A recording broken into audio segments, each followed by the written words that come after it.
आई आपदा के कारण मलबा काफी ज्यादा आ गया है।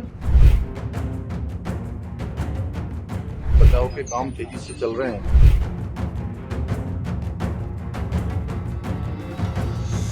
सड़क मार्ग भी बाधित हुआ है। बड़ी चुनौती है, इस समय भी वहां पर बारिश हो रही है। एक एक व्यक्ति की जान हमारे लिए बहुत महत्वपूर्ण है। आपदा तो प्राकृतिक है, लेकिन उसका क्विक रिस्पांस टाइम कम से कम हो। आदरणीय प्रधानमंत्री श्री नरेंद्र मोदी जी ने हमें आश्वस्त किया है कि हर तरीके से केंद्र सरकार की मदद होगी। आदरणीय गृह मंत्री जी ने आश्वस्त किया है। क्या आगे एक्शन होगा? देखिए, धराली में आई आपदा के कारण मलबा काफी ज्यादा आ गया है और वहां पर बचाव के काम तेजी से चल रहे हैं। वहां पर सेना के लोग, आईटीबीपी के लोग और एसडीआरएफ की टीमें वहां पहुंच गई है। लगभग 70-80 लोगों को अभी सुरक्षित स्थानों पर निकाल भी लिया गया है। तो बड़ी मैं समझता हूं कि बहुत तेजी से ये बचाव का काम वहां पर हुआ है। इसके अतिरिक्त सभी विभाग यहाँ से कोऑर्डिनेशन में, सेना के साथ भी हम लोग लगातार कोऑर्डिनेशन में है, क्योंकि सेना के बेस कैंप के आसपास भी जो है ये मलबा आया है और कुछ सड़क मार्ग भी बाधित हुआ है। लेकिन डीएम और एसपी मौके पर पहुंच रहे हैं। नेताला के पास कुछ रोड खराब हो गया था। मौसम बड़ी चुनौती है, इस समय भी वहां पर बारिश हो रही है। इसके अतिरिक्त यहाँ पर सभी प्रकार की अभी यहाँ समीक्षा की है। स्वास्थ्य विभाग अपने स्तर पर डॉक्टरों की तैनाती कर रहा है, दवाइयों की वहां पर तत्काल व्यवस्था कर रहा है, भोजन इत्यादि की व्यवस्था हो रही है और राशन वहां पर पहुंचे, इसके लिए जिला पूर्ति अधिकारियों की, पुलिस विभाग ने लगभग 160 पुलिस के लोगों को 10 सीनियर अधिकारी और 3 एसपी रैंक के अधिकारी वहां नियुक्त किए हैं।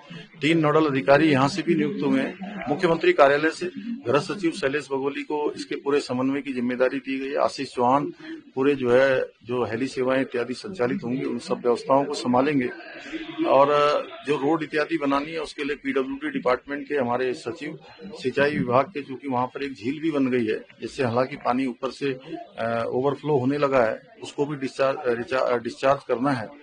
ऐसे सभी व्यवस्थाएं तत्काल पहुंचे। एक एक व्यक्ति की जान हमारे लिए बहुत महत्वपूर्ण है।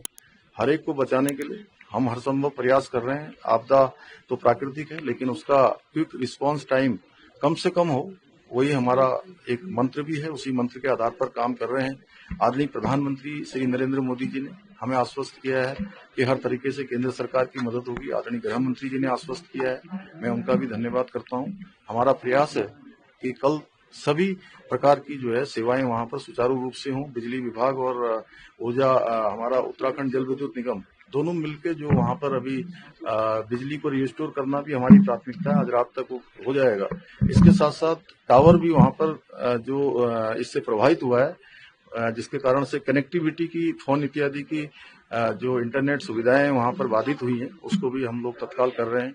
और भी जैसा यथाकाल देश परिस्थिति और मुआवजे इत्यादि जो भी जिन लोगों के साथ भी ये प्राकृतिक आपदा का सामना जो कर रहे हैं, सरकार उनके साथ खड़ी है। एक एक व्यक्ति के साथ सरकार हर व्यवस्था को आगे करेगी और उन सबके साथ जो सहयोग है हर प्रकार की सहायता करेगी। वहां पर पोस्टमार्टम इत्यादि अन्य जो हताहत हुए हैं उनका जल्दी से जल्दी जो भी अन्य व्यवस्थाएं होनी है, वो सब व्यवस्थाएं हम करेंगे। सर अभी तक की सर अभी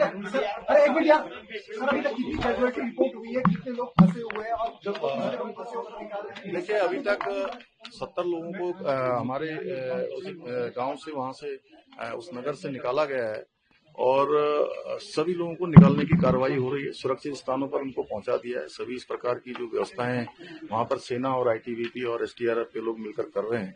हमारी प्राथमिकता है एक एक व्यक्ति जो उसमें फंसा है उन सबको बाहर निकाला जाए। यात्रा को डिसीजन जो गंगोत्री रूट है या वहां पे यात्रा नहीं, कल हमने वहां पर स्कूल इत्यादि इमरजेंसी सेवाओं को छोड़कर हमने कहा है कि सभी सेवाएं वहां पर जो है सरकारी रूप से उनको अभी बंद किया जाएगा और जब तक सभी स्थिति सामान्य नहीं होती है तब तक जो है इमरजेंसी सेवाएं वहां पर चलेंगी। आप खुद भी दौरा करने वाले? हाँ, मैं 2 दिन वहां दौरा करूंगा। मैं कल वहां से रहूंगा, क्योंकि मौसम जैसा होगा, सेना से भी हमने हेल्प मांगी है EMI हेलीकॉप्टर हमको मिल जाएंगे, तो कुछ राशन पैकेट इत्यादि हम वहाँ पर लोगों को डालेंगे, ड्रॉप करेंगे और जिन लोगों को रेस्क्यू करना होगा उनको रेस्क्यू भी सर, एक करेंगे। पिक्चर गई है पूरी, यहाँ जिस तरह आज आपदा आई है, पूरे देश भर में तस्वीर गई है। आप जो देश भर में लोग देख रहे हैं उनको क्या नहीं, हम सभी को आश्वस्त करते हैं कि हम हर प्रकार से, क्योंकि हमको हर वर्ष आपदा का किसी न किसी रूप में सामना करना पड़ता है। बड़ी आपदाएं यहाँ आती हैं। अभी जैसे बादल फटने के रूप में ये आपदा आई है हरसिल के पास। इससे पहले जो है कहीं लैंडस्लाइड के रूप में आती है, कहीं अतिवृष्टि के रूप में आती है, कभी हिमस्खलन के रूप में आती है। इसलिए हमारा क्विक रिस्पांस टाइम कम से कम हो, उस पर हमारा पूरा ध्यान रहता है। वही हम कर रहे हैं। लगातार हमने यहाँ पर हर एक विभाग की समीक्षा की है कि कौन सा विभाग कितनी तेज गति से लोगों को सहायता करता है। धराली में आपकी किसी से वार्ता हुई है? हाँ, धराली में मैंने SDRF के वहाँ से जो लोग लगे हुए हैं उनसे वार्ता हुई है। उन्होंने कहा है कि हम लोग सबको सुरक्षित स्थानों पर जो भी मिल रहे हैं उनको निकाल रहे हैं।